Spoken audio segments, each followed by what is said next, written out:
মুরগির বাচ্চা জন্ম নিলে মুরগি হয়, মানুষের বাচ্চা জন্ম নিলে মানুষ হয় না, তারে মানুষ বানাইতে হয়। আর মানুষ বানানোর পথ হলো একটাই, সেটা হলো ইসলামী জিন্দেগি, হালাল হারামের জীবন, জায়েজ নাজায়েজের জিন্দেগি মানুষকে মানুষ বানায়। ঠিক কিনা জোরে বলেন? খাজা কুতুবউদ্দিন বখতিয়ার কাকি রহমতুল্লাহ আলাইহির মা শিশুকালে বাচ্চারে নিয়ে মক্তবে গেছেন, মাদ্রাসায় গেছেন, যায় বলেন উস্তাদজি আমার ছেলেরে মাদ্রাসায় ভর্তি করেন, আমার ইচ্ছা হলো আমার সন্তানকে হাফেজ কোরআন বানাবো, আমার সন্তান যেন একজন মুহাদ্দিস হয়, আলেম হয়, এই নিয়ত করে মা নিয়ে ভর্তি করছেন মাদ্রাসায়। আর বলতেছেন আমার ছেলেরে আলিফ বা তা সা শিখাইয়া দেন। উস্তাদ বলতেছে বাবা পড়ো তো আলিফ বা তা সা। এই বইলা মা চলে আসলেন। এইবার ওস্তাদ কই বাবা কুতুবউদ্দিন পড়ো আলিফ বা তা সা। কিন্তু কুতুবউদ্দিন বখতিয়ার কাকি কয় না গো ওস্তাদজি, আলিফ বা তা সা নয়, আলিফ লাম মিম যালিকাল কিতাবু লা রাইবা ফীহ। উস্তাদ অবাক হয়ে গেলেন। উস্তাদ কই বাবা তোমার মা বললো আলিফ বা তা সা শিখাবো, তুমি কিনা পড়তেছো আলিফ লাম মিম। ঠিক আছে বাবা পড়। উস্তাদকে পাশে বসাইয়া ছোট্ট বাবু কুতুবউদ্দিন বখতিয়ার কাকি খাজা মঈনুদ্দিন চিশতি রহমতুল্লাহ আলাইহি সুযোগ্য খলিফা, এখনো ভারতে কুতুব মিনার তার স্মরণে আছে। আল্লাহর ওলি শুরু করলেন যখন পড়া, উস্তাদের সামনে এক বসায় 15 পারার হিফজ তিনি শোনায় দিলেন। আল্লাহর কোরআনের 15 পারা শোনায় দিলেন। এইবার উস্তাদ বলতেছে বাবা কুতুবউদ্দিন তোমার মা কেন এমন মজাক করলো, কেন এমন ঠাট্টা করলো? মায়ের কাছে আইসা মাকে অভিযোগ দিলেন, মা গো কেন তুমি মজাক করেছো, কেন ঠাট্টা করেছো? তোমার ছেলে তো আলিফ বা তা সা পড়ে না, সে তো আলিফ লাম মিম যালিকাল কিতাবু লা রাইবা ফীহ বইলা বইলা আল্লাহর কালামের 15 পারা এক বসায় আমার মুখস্থ শোনায় দিল। ও মা কেন এমন মজাক করেছো, ঠাট্টা করেছো? কুতুবউদ্দিন বখতিয়ার কাকির মা তখন পর্দার আড়াল থেকে চোখের পানি সাইরা কই উস্তাদজি খোদার কসম আমি মা নিজেও জানি না কেমন করে আমার কুতুবউদ্দিন 15 পারার হাফিজ হইছি। তবে আমার যদ্দূর মনে পড়ে আমার কুতুবউদ্দিনকে আমি যখনই দুধ পান করাইতাম তখনই আমি কোরআন তেলাওয়াত করতাম, যখনই দুধ পান করাইতাম তখনই কোরআন তেলাওয়াত করতাম। মনে হয় কোরআন তেলাওয়াতের সাথে মনে হয় দুধের সাথে তেলাওয়াত যায় ঢুকছে। বলুন তো দুধের সাথে যদি তেলাওয়াত যায় ঢুকে, যেই মা সন্তানকে দুধ পান করানোর সময় টেলিভিশন চানে গান শুনে দুধের সাথে গানও যেতে পারে কি পারে না? আওয়াজ দিয়ে এখন পারে কি পারে না? সন্তান পেটে নিয়ে মা যদি বেশি বেশি কোরআন তেলাওয়াত করে সন্তান হাফেজ কোরআন হয়। সন্তান পেটে নিয়ে মা যদি বেশি বেশি মিষ্টি খায় সন্তান বড় হয়ে মিষ্টি প্রিয় হয়। সন্তান পেটে নিয়ে যদি মা বেশি বেশি টক খায় সন্তান বড় হয়ে টক প্রিয় হয়। সন্তান পেটে নিয়ে মা যদি পর্দার ভিতরে চলে সন্তান বড় হয়ে মেধাবী হয়। সন্তান পেটে নিয়ে যদি মা বেশি বেশি বেপরদায় চলে এই সন্তান বড় হয়ে প্রতিবন্ধী হয়, প্রতিবন্ধী জ্ঞানী হয় না, ব্রেন ঢিলা হয় যদি বেপরদায় চলে, বেপরদায় চলে। এজন্য মা মা বাবার চেয়ে বেশি দায়িত্বশীল। সন্তানের ব্যাপারে আল্লাহ মাকে বাবার চেয়ে বেশি জিজ্ঞেস করবে, কারণ নবী বলেছেন আল মারআতু রাইয়াতুন আলা বাইতি যাওজিহা ওয়া ওয়ালাদিহি। নবী বলেন মাকে আল্লাহ পাক রব্বুল আলামিন স্বামীর স্বামীর ঘরের ব্যাপারে আল্লাহ জিজ্ঞেস করবে, আর জিজ্ঞেস করবে তার সন্তানের ব্যাপারে, কারণ সন্তান বাবার চেয়ে মাকে বেশি টাইম কাছে পায়। ঠিক না? পেটে ছিল তাও মায়ের সাথে, ঠিক না? দুধ খাইছে তাও মায়ের সাথে, শিশু বয়স বাবা বাহিরে বাহিরে তাও মায়ের কাছে। এজন্য মার আমলটা সন্তানের উপরে বেশি পড়ে। মা যদি নেককার হয় সন্তানও নেককার হয়। মার আমলটা সন্তানের উপরে বেশি পড়ে গো মা। যদি সন্তানকে তুমি আদর্শ সন্তান বানাতে চাও আগে তুমি আদর্শ মা হয়ে যাও। সন্তানকে যদি আদর্শ সন্তান বানাতে চাও, আগে তুমি আদর্শ মা হয়ে যাও। তুমি যদি সন্তানকে চাও সন্তান আমার পর্দায় চলুক, আগে তুমি মা পর্দার ভিতরে ঢুকো, ঠিক না? ছোট্ট মেয়েটা যদি দেখে মা বুরকা পরে চলে, দেখবেন ছোট বাচ্চাটা হেও উড়না সারা বাইর হয় না। বুঝে আইসিনি? দেখে যদি মা বুরকা সারা বের হয় না, শিশু বাচ্চাটা হেও বাইরিবার সময় আম্মা আমার উড়না দো, এখান থেকে শিখে। আর যদি দেখে মাশাআল্লাহ 16ই ডিসেম্বরে মা বাইরিছে সেলফি তোলার লাগি। আমি বাইরেছিলাম ঢাকা, এই শ্যামপুর ব্রিজের উপর দিয়ে যাব শিখুলনার দিকে 16ই ডিসেম্বর। ওরে আল্লাহ, এমন দল নামছে নারী পুরুষের, আমার গাড়ি রাস্তা পায় না। হঠাৎ করে নজর পড়ছে এক মহিলার দিকে, দেখে আমার ডর লেগে গেছে। আচ্ছা এই নজর তো পড়তে পারবি, এখন যদি আপনারা কোনো আপনার নজর বলো কেমনে? বলে জি না, নজর পড়াটা দোষ না, নজর জমায়া রাখাটা দোষ, ঠিক না? আল্লাহ নবী হযরত আলী রাদিয়াল্লাহু তাআলা আনহু এই কথাই বলছেন, প্রথম নজরই চোখটা ফিরায় নিও।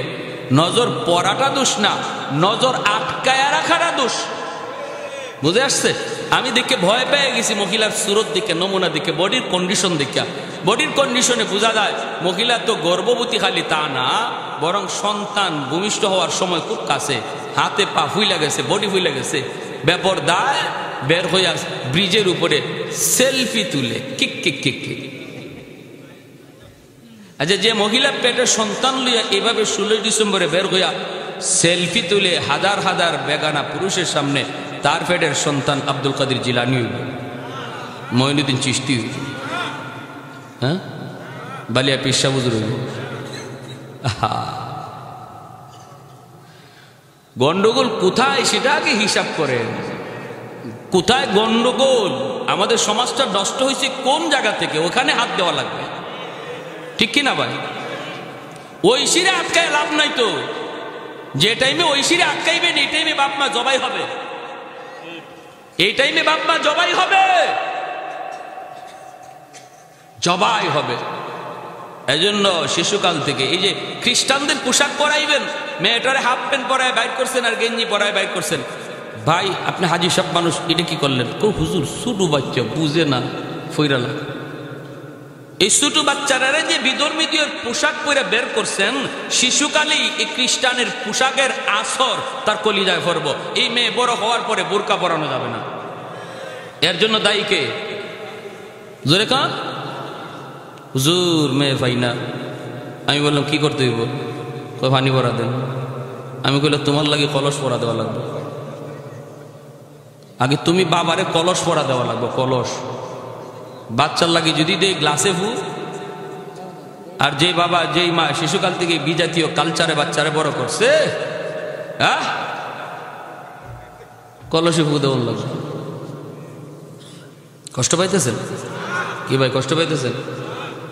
কথা যদি একটু শক্ত হয়ে যায়, কেউ কারো গায়ে নিয়েন না। ওলামায়ে কেরাম তো আসেই ভুলগুলা ধরে দেওয়ার জন্য, ঠিক না? আমরা কাউকে উদ্দেশ্য করে কিছু বলি না। যদি আমার মাঝে দোষটা থাকে, আল্লাহর দোহাই নিজে নিজে অনুতপ্ত হই আর সিদ্ধান্ত নিই যে আল্লাহ আর এই ভুল কর্ম, আল্লাহ আর এই ভুল কর্ম না। হাসরের মাঠে সন্তানের মামলায় জাহান্নামী হতে চাই না, হাসরের মাঠে সন্তানের মামলায় জাহান্নামী হতে চাই না। তাহলে বোঝা গেল পাত্রের আসর বস্তুর উপরে পড়ে কি পড়ে না? পাত্রের আসর বস্তুর উপরে পড়ে না? এক এলাকায় গেলাম, চা খাইলাম, চা ঝাল লাগে। আপনাদের ময়মনসিং কি চা ঝাল লাগে? হয় চা মিষ্টি লাগবে, নতুবা ফানি ফানি লাগবে। আমাকে মতো ডায়াবেটিসের রুগী যারা, এরা চা আপনারা মুখে দেওয়ার লগেই কইবেন গরম পানি খাই, এইটা কি? কোনো তিতাও না মিঠাও না, নিভাবে খাই। কিন্তু এক জায়গায় যায় দেখি চা মিঠাও না, পানি পানিও না, ঝাল লাগে। ঘটনা কি? আমি বললাম ভাই আপনাদের এলাকায় কি এরকমভাবে চার মধ্যে চিনির বদলে মরিচের গুঁড়া দেয় নাকি? জি না হুজুর, এই কাজ তো কেউ করে না। কয়তে আমি বললাম তাহলে এই চা ঝাল লাগতেছে, আপনি দেখুন তো। সেও নিজে টেস্ট করছে, দেখে যে ঠিকই তো চা ঝাল লাগে। আমি খবর লন, মনে হয় মরিচের গুঁড়া দিয়ে দিছে। গেছে গিয়া খবর লই আছে, হুজুর মরিচের গুঁড়া না হুজুর, চা জাল দিছে তরকারি বাতিল। বুঝছি নি কাম শাহজাল দিছে কে তরকারির ভাতিলে শাহজাল দিলে যদি তরকারির আসর সাফ করে তাহলে বোঝা গেল বস্তুর উপরে পাত্রের আসর পড়েনি না পড়ে না তাহলে আমি মা হলাম পাত্র আমি বাবা হলাম পাত্র আমার আসর এই বস্তু আমার সন্তানের উপরে পড়বই সন্তানের সামনে বইয়া বইয়া সিগারেট খাইবা এই ছেলে গাঞ্জা খাইলে বাবা 1 নম্বর দোষী বাবা 1 নম্বর দোষী সিনেমা দেখবা বাচ্চারে লইয়া টেলিভিশন দেখবা এই ছেলেদের সিনেমা হলে যায় এর জন্য বাবা দায়ী মা দায়ী কারণ শিশুকালেই তার লইয়া টেলিভিশনের চিত্রগুলা দেখে দেখা তার হায়া শরম নষ্ট করা হয়েছে আমার ভাইয়েরা বন্ধুরা যুবক আর যদি কোনো সন্তানের ব্যাপারে বাপ মা সিদ্ধান্ত নেয় আমার সন্তানকে আলেম বানাবো হাফেজ বানাবো নূরুন আলা নূর ডাক্তার বানাবেন অসুবিধা নাই আমি তো নিষেধ করি নাই তবে আদর্শ ডাক্তার বানাতে হবে আদর্শ ডাক্তার যদি বানাতে হয় তাকে আগে মুসলমানের সন্তান বানাইয়া মুসলমানি শিখাইতে হবে যার ভিতরে মুসলমানি আছে ইসলামী শিক্ষা আছে সেই তো মানুষ হয় যার ভিতরে ইসলামী শিক্ষা নাই তারে মানুষ বলা যায় না যেই ডাক্তারের কাছে ইসলামী শিক্ষা আছে হালাল হারাম আছে জায়েজ না জায়েজ আছে শরীয়তের বিধিবিধান আছে এই ডাক্তার শুধু ডাক্তার নয় সে আদর্শ ডাক্তার আর যেই ডাক্তারের কাছে শুধু ডাক্তারি আছে কিন্তু ইসলামী বিদ্যা নাই হালাল হারাম নাই জায়েজ না জায়েজ নাই সে ডাক্তারও না মানুষও না সে ডাক্তারও না মানুষও না সে কিতাব আমি কইতাম না কইবেন আপনারা 30,000 টাকার লোভে পইরা যেই ডাক্তার নর্মাল ডেলিভারি কেসের একজন মহিলাকে সিজার করলো সিজার কই সিজার না করলে বাচ্চাও মরব মাও মরব ভুল কথা মিথ্যা সার্টিফিকেট কারণ বিল হবে 30,000 নর্মাল হলে তার বিল এত বেশি হবে না যেই ডাক্তার 30,000 টাকার লোভে পইরা একজন সুস্থ মহিলাকে চিরদিনের জন্য সিজার করে অসুস্থ বানাইল এই ডাক্তার রে ডাক্তার বলবেন না ডাকাত বলবেন আরেকটু জোরে বলেন ডাক্তার না ডাকাত যেই ইঞ্জিনিয়ার রড না দিয়া বাঁশ ঢুকাইছিল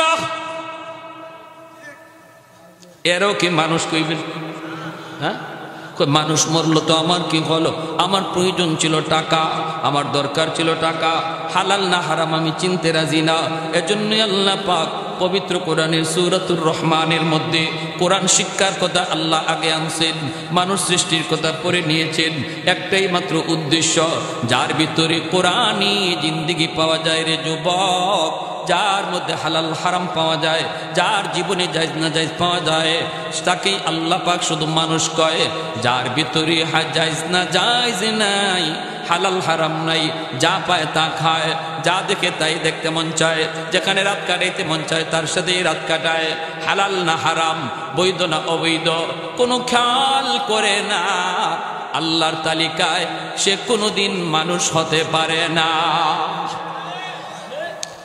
এজন্য আমার সন্তানকে মানুষের বাচ্চা বানাও আগে মানুষের বাচ্চা মুরগির বাচ্চা জন্ম নিলে মুরগি হয় মানুষের বাচ্চা জন্ম নিলে মানুষ হয় না তারে মানুষ বানাইতে হয় আর মানুষ বানানোর পথ হলো একটাই সেটা হলো ইসলামী জিন্দেগি হালাল হারামের জীবন জায়েজ না জায়েজের জিন্দেগি মানুষকে মানুষ বানায় ঠিক কিনা জোরে বলেন এজন্য আমার ভাইরা যেই বাবা সন্তানকে ইসলামী জিন্দেগি আগে শিখায় এরপরে তার ডাক্তার বানায় আল্লাহ পাক রব্বুল আলামিনের কাছে ওই বাবা কত দামি এমন একজন বাবার কথাই আল্লাহ পাক পবিত্র কোরআনে সূরাতুল লুকমানের মধ্যে তুলে এনেছেন ওয়া ইয ক্বালা লুকমানু লিবনিহি ওয়া হুয়া ইয়াইযুহু ইয়া বুনাইয়া লা তুশরিক বিল্লাহ ইন্নাশ শিরকা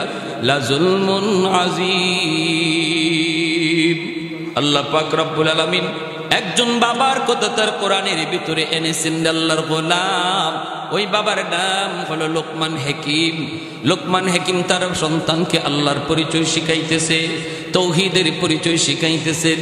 লোকমান হাকিম তার সন্তানকে আল্লাহর পরিচয় শিখাইতেছেন, তার ইসলামী জিন্দেগি শিখাইতেছেন।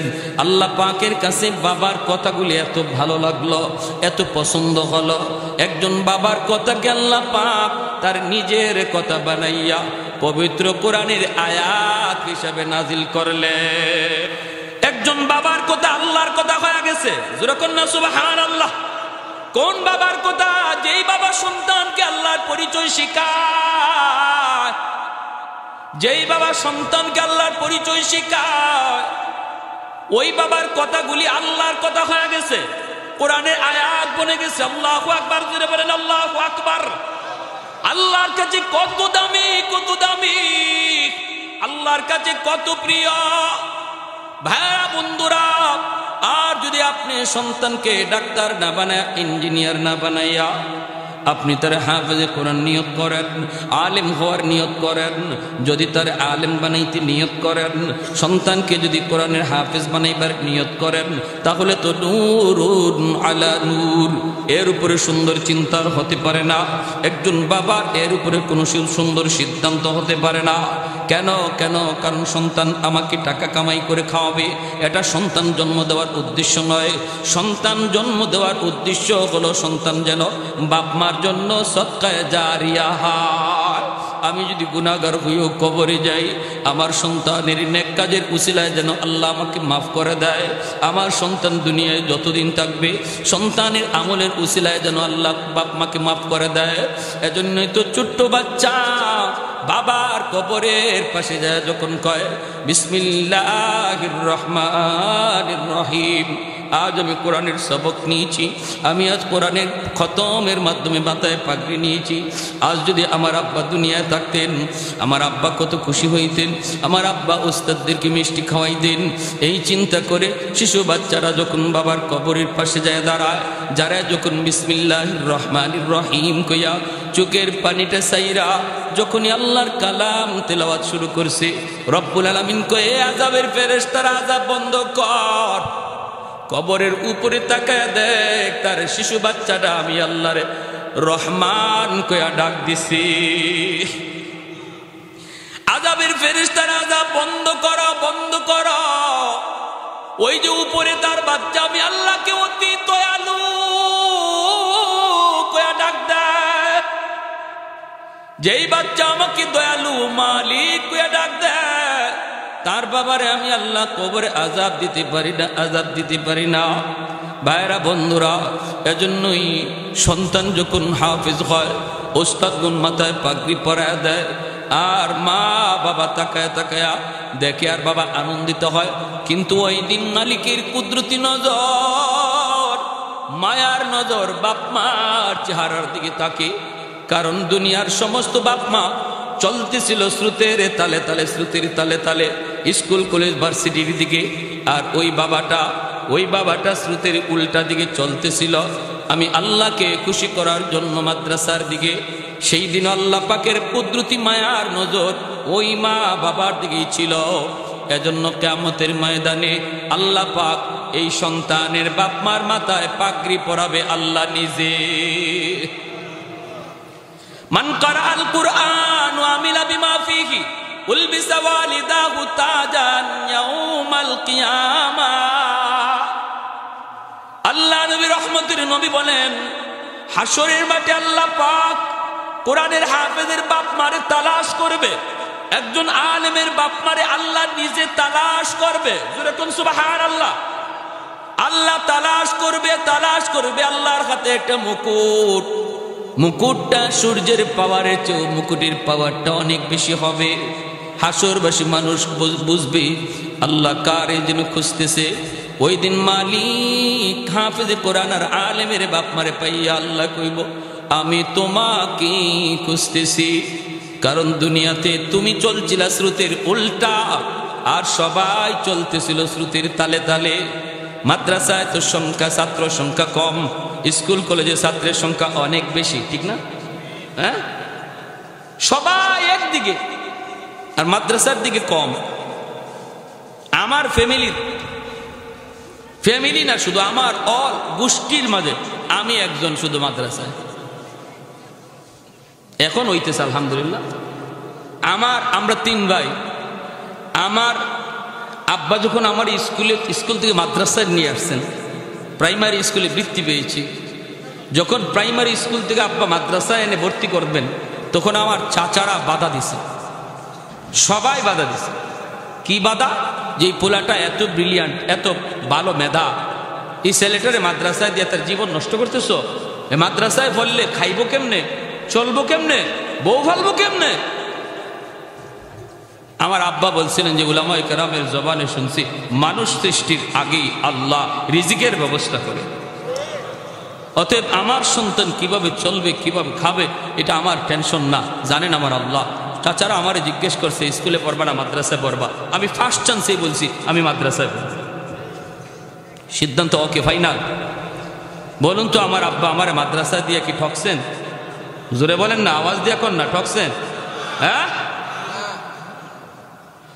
সবাই চলতেছিল একদিকে, ওই হাফেজ সাহেবের আব্বা, আলেমের আব্বা চলতেছিল উল্টা দিকে, সমাজের উল্টা। এজন্যই আল্লাহ হাসরে মাঠে ওই বাপ মারে আলাদা স্পেশাল ইজ্জত দিবে, সম্মান দিবে। আল্লাহ বলবে তোমার সন্তানের মাথায় পাগড়ি পরাইছে তার উস্তাদ, আর হাসরের মাঠে আমি আল্লাহ তোমাদের মাথায় পাগড়ি পরাবো। সুবহানাল্লাহ। এত বড় ইজ্জত, এত বড় সম্মান একজন হাফেজ সাহেবের আব্বা আম্মা, আলেমের আব্বা আম্মা পাইব। ভাইরা, নবীর একজন প্রসিদ্ধ সাহাবী হযরত আব্দুর রহমান রাদিয়াল্লাহু তাআলা আনহু, তিনি দাওয়াতের কাজে বের হয়ে যাবেন। ওই অবস্থায় তিনি তার বিবিকে বলতেছেন, বিবি গো, আমার সন্তান যদি ছেলে হয় তাহলে তারে মাদ্রাসায় ভর্তি করো। আমার মন চায় আমি একজন মুহাদ্দিসের বাবা হয়ে আল্লাহর সামনে পরিচয় দিতে চাই, যদি আল্লাহ কবুল করে। আলহামদুলিল্লাহ, এই কথা বলে তিনি চলে গেলেন, আর আল্লাহ ছেলে সন্তানই কবুল করেছেন। মা ছেলের নাম রাখছেন রবিয়াতুর রায়, যাকে হাদিসে সংক্ষেপে আমরা চিনি রবিয়া।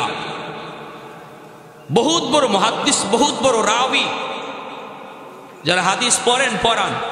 আন রাবিয়াতা কইয়া অনেক হাদিসের রেওয়ায়েত ওনাকে পাওয়া যায়, অনেক হাদিস বর্ণনা করেছেন। সে মা সন্তানের নাম রাখছেন রবিয়া, বসন্তকালের বাতাস। সুন্দর। আমার ভাইয়েরা, শিশুকাল থেকে মা ঘরের পরিবেশে, ইসলামী পরিবেশে মা বড় করতেছেন। একটু উপযুক্ত হওয়ার পর বাবার ওসিয়ত মোতাবেক, বাবা তো চলে গেছেন দাওয়াতের কাজে, তিনি মদিনার মাদ্রাসায় নিয়ে ভর্তি করলেন। উস্তাদগণ অল্প দিনেই দেখলেন যে এই বাচ্চার জেহেন খুব বেশি, মাশাআল্লাহ, মেধা অনেক বেশি। যা পড়ে রবিয়া, যা পড়েন তাই মুখস্থ হয়ে যায়। অল্প দিনের ভিতরেই মাদ্রাসার মধ্যে সুনাম ছড়ায় গেল, সুনাম ছড়ায় গেল। উস্তাদগণ বলতেছেন, ঠিক আছে আলহামদুলিল্লাহ, সবার নজরে পড়ে গেলেন রবিয়া। এই দিকে মাস যায়, বছর যায়, যেতে যেতে 16টা বৎসর কেটে গেছে। কয়টা বৎসর? 16 বৎসরের ভিতরে রবিয়া বাবাকে দেখেন নাই, বাবা ও সন্তানকে দেখে নাই। বাবা জানেই না সন্তান ছেলে হইছে না মেয়ে হইছে, আর রবিয়া জানেন না বাবা জীবিত আছেন না মারা গেছেন। এখনের জমানার মতো তো আর মোবাইল ছিল না যে পৃথিবীর কোনো প্রান্তে থাকলে ফোন দিয়ে বলে দিত যে আমি অমুক জায়গায় আছি। তিনি তো দাওয়াতের কাজে বের হয়ে গেছেন। সাহাবায়ে কেরামের গোটা জিন্দিগি যদি আমরা দেখি, এরকমই ছিল। তারা মক্কা মদিনায় যাদের বাড়িঘর ছিল, কিন্তু কবর মক্কা মদিনায় হয় নাই। 1.25 লক্ষ সাহাবীদের ভিতরে মায়ার নবী বিদায় হজের ভাষণ দিয়েছেন। বোঝা গেল সর্বশেষ 1.25 লক্ষ সাহাবী ছিলেন, কিন্তু মক্কা মদিনায় কবর পাওয়া যায় মাত্র 10,000। বাকি 1 লক্ষের উপরে সাহাবায়ে কেরামের কবর তাদের নিজ এলাকা, সেই মক্কা মদিনায় পাওয়া যায় না। পৃথিবীর বিভিন্ন দেশে যেখানে দাওয়াতের কাজে গেছেন, সেখানেই তাদের কবর হয়ে গেছে, আর বিবি বাচ্চার কাছে ফিরেন নাই। এত বড় কুরবানি ছিল সাহাবায়ে কেরামের, যাদের কুরবানির বদৌলতে আমরা ইসলাম পেয়েছি। আজকে আমার দ্বারা সেই ইসলাম কুরবানি হচ্ছে, আজ আমার দ্বারা সেই ইসলাম কুরবানি হচ্ছে, ইসলাম জবাই হচ্ছে। কি জবাব দিব, কি জবাব দিব আমার মায়ার নবী সাহাবায়ে কেরামের সামনে যেদিন আল্লাহ দাঁড় করাবে? আল্লাহ যদি দাঁড় করাবে, বলো মুখ দেখাও আমার অমুক সাহাবীর সামনে, আমার অমুক সাহাবীর সামনে মুখ দেখাও। কবর রচিত হয়েছে চীনে, কবর রচিত হয়েছে আফ্রিকার জঙ্গলে, সন্তান ছিল মদিনায়, বিবি ছিল মক্কায়। কোথায় কোথায় তাদের বাড়িঘর? সব কুরবানি করেছে দিনের জন্য, যেই দিন তোমার কাছে আমানত রেখে গেছিল। আজকে জবাব দাও, সে দিনের কি হালত তোমার দ্বারা হলো? মুখ দেখাবার কোনো উপায় থাকবে না, উপায় থাকবে না। হযরত আব্দুর রহমান রাদিয়াল্লাহু তাআলা আনহু তিনি চলে গেলেন দাওয়াতের কাজে। 16 বৎসরের ভিতরে হযরত রবিয়া তিনি মাদ্রাসার সব পড়ালেখা শেষ কইরা, হাদিসের পড়ালেখা শেষ কইরা 16 বৎসরের ভিতরে হযরত রবিয়াতুর রায় মদিনার সবচেয়ে বড় মুহাদ্দিস হলেন এবং এই মাদ্রাসার উস্তাদ নিয়োজিত হলেন। শুধু তাই না, এমনকি মদিনার মসজিদ, যেই মসজিদে আমার নবী ইমাম ছিলেন, ওই মসজিদের ইমাম তাকে মদিনার মানুষ সম্মানের সাথে বানায় দেন। এখন রবিয়া মদিনার মাদ্রাসার হেড মুহাদ্দিস আর মদিনার মসজিদের ইমাম, অথচ বাবার খবরই নেই, বাবা জানেনই না ছেলে হইছে না মেয়ে হইছে। ছেলে হইলে এই ছেলে কত বড়, কারণ 16 বৎসর চলে গেছে। রবিয়া তো মা ভক্ত, তিনি মা পাগল, মার খেদমত করেন, মার কথার বাইরে চুল পরিমাণ নড়তে রাজি না। মাকেই শুধু দেখছেন জন্মের পর, সেই মার তরবিয়তে বড় হয়েছেন। মা গো, আমার এই এলাকার ভাই মা বোনেরা একটু খেয়াল করে শোনো, একটু খেয়াল করে শোনো, তোমার স্বামী স্বামী বিদেশ আছে, এজন্য সন্তানটারে তুমি কন্ট্রোল করতে পারো না, কন্ট্রোল করতে পারো না। অনেক মারা এখানে ফেল করে, যদি বাবা পাশে না থাকে তাহলে মার নিয়ন্ত্রণে বাহিরে চলে যায় সন্তান, বাবার শাসন না পেলে। কিন্তু বলো দেখি, রবিয়ার মাও তো মা, তুমিও মা। রবিয়াতুর রায়ের মা যদি পারলো সন্তানকে মদিনার হেড মুহাদ্দিস বানাইতে, তুমি কেন পারবে না? পারি না তো এমন জিনিসকে বলে যেটা কেউ পারে না, একজনেও যদি পারে তাহলে বোঝা যায় পারা সম্ভব। আওয়াজ দেয়া বলেন ঠিক কিনা? আমার ভাইয়েরা, বন্ধুরা, যুবক, 16টা বৎসর পর হযরতে রবিয়া মায়ের পাশে তিনি দাঁড়ায় আছেন। সকাল বেলা তিনি বের হবেন, পড়াইতে যাবেন, ছাত্ররা অপেক্ষায়। হঠাৎ করে হযরত আব্দুর রহমান রাদিয়াল্লাহু তাআলা আনহু তিনি 16 বৎসর পর বাড়ির দিকে রওনা দিলেন। বাড়িতে তিনি ঢুকবেন, ঢুকেও পড়েছেন, কোনো অনুমতি নাই, নিজের বাড়িতে ঢুকবেন, অনুমতি কিসের? হযরত রবিয়া তিনি হঠাৎ করে দেখেন একজন বৃদ্ধ মানুষ আন্দরের ভিতরে ঢুকে পড়েছে, কোনো অনুমতি নাই, সালাম নাই, কালাম নাই। রবিয়া বাধা দিলেন, কে গো তুমি? দাঁড়াও, কে তুমি? দাঁড়াও। এইভাবে কারো বাড়িতে ঢুকা নিষেধ, অনুমতি নিতে হয়। কেন তুমি এইভাবে ঢুকতেছো? তুমি দাঁড়াও। মা পাশেই দাঁড়ায় আছেন রবিয়ার। এইভাবে রবিয়া তো টেনশনে পড়ে গেছেন। আমার মা জীবনে কোনোদিন বেগানা পুরুষের সামনে যান নাই, পর্দা লঙ্ঘন হয় নাই। এই বৃদ্ধ মানুষটা কথা নাই, বার্তা নাই, অনুমতি নাই, সালাম নাই, কালাম নাই, হঠাৎ করে ঢুকে পড়ল। রবিয়া বাধা দিতেছেন, কিন্তু হযরত আব্দুর রহমান তিনি তো বাধা মানতে রাজি না। কেন মানবেন? কারণ তিনি তো তার বাড়িতে ঢুকতেছেন, বাধা দিবে কে? ঠিক না? আমি আমার বাড়িতে ঢুকবো, বাধা দেওয়ার কে? রবিয়া বাধা দেন, কারণ বাবাকে চিনেন না, আর বাবাও ছেলেকে চিনে না। এইভাবে ছেলে বাধা দেয়, বাবা শুধু ঢুকে। ছেলে বাধা দেয়, বাবা বাধা মানতে রাজি না। কাছে আসতেছেন, রবিয়া বাধা দেন।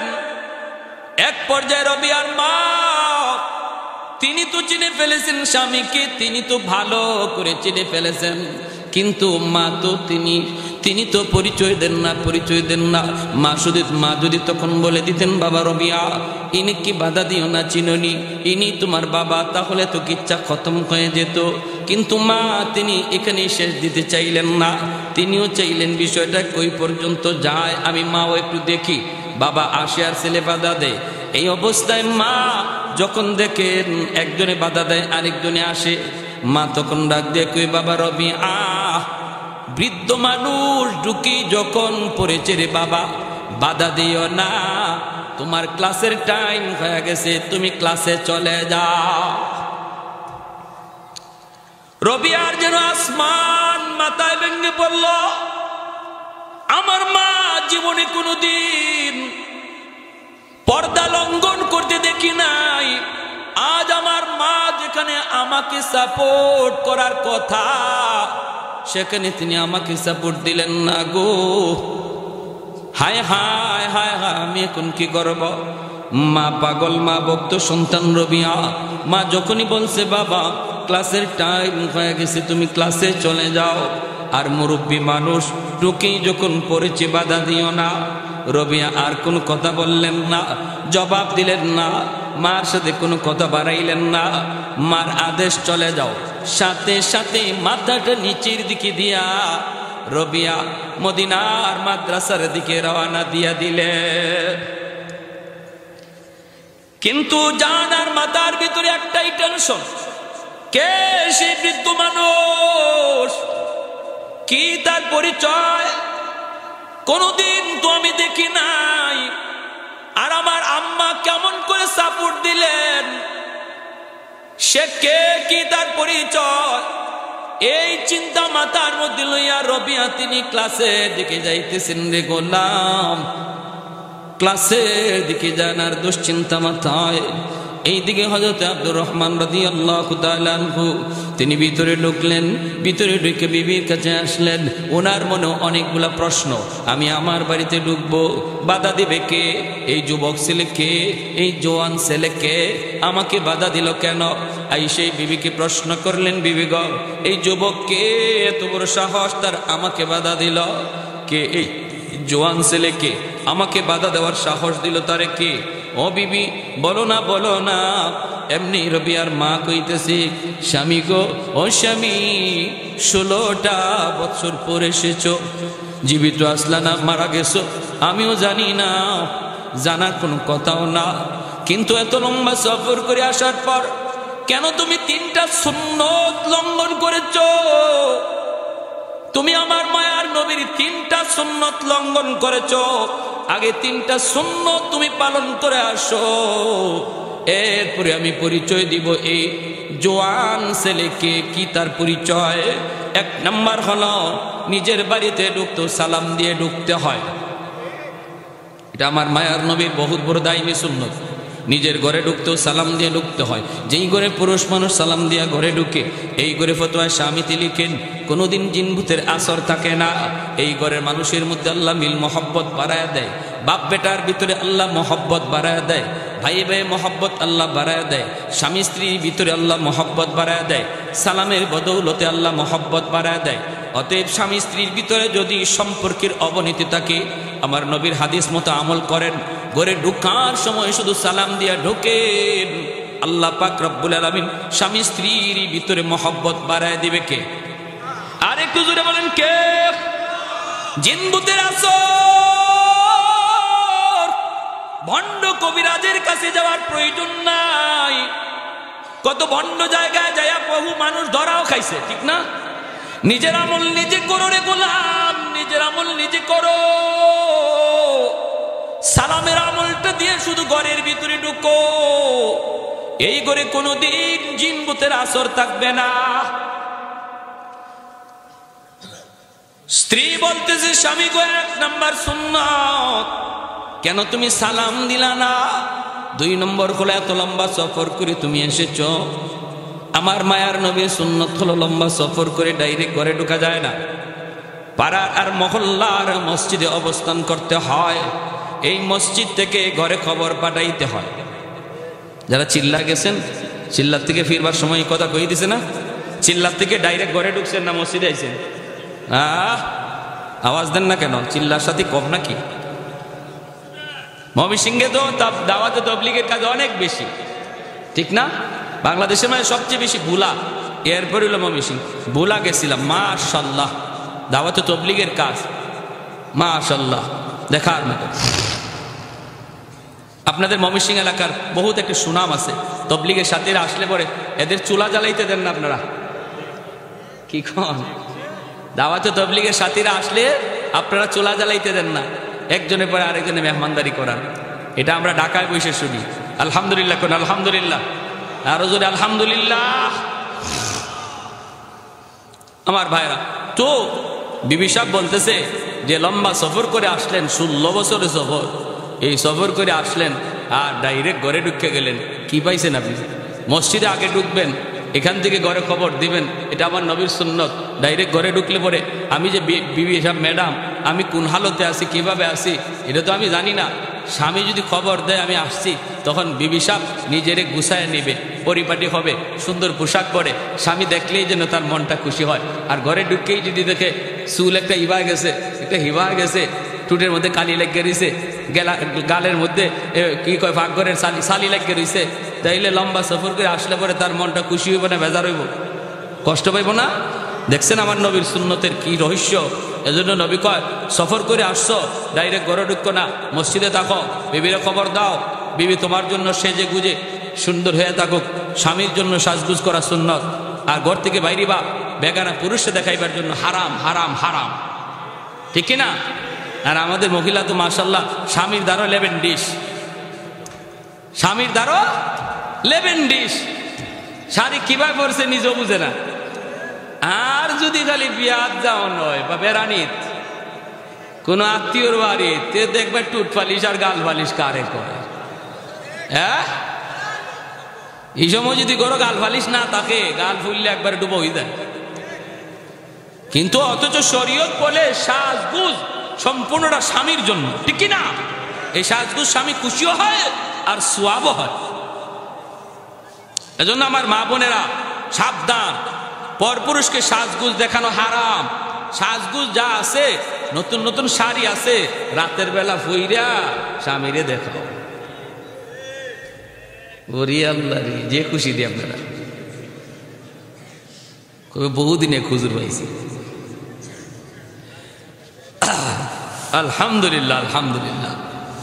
আমার ভাইরা তো এই সময় বিবি সাহেব বলতেছে যে এক কাজ করেন, যান এটা। আরেকটা হইল, আপনি এত লম্বা সফর করে আসলেন, আমার নবী রওজা জিয়ারত করবেন না?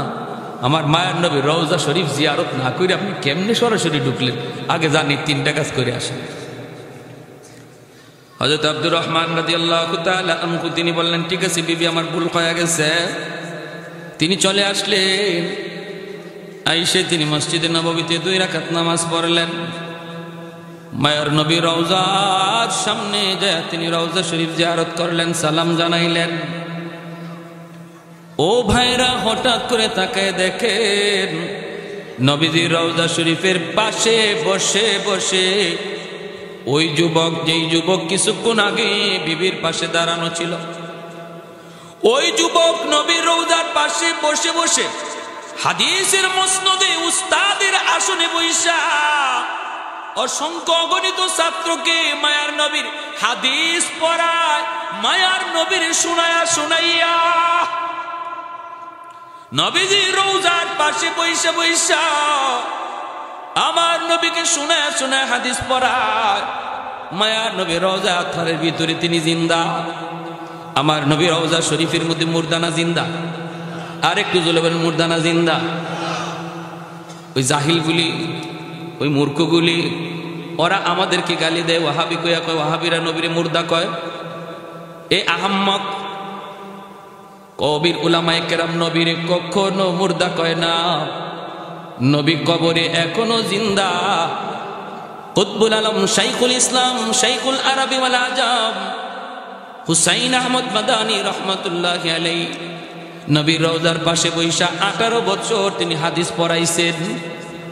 হায়াতুন নবীর মাসালা আসলো, নবীজি রওজা শরীফের ভিতরে জিন্দা।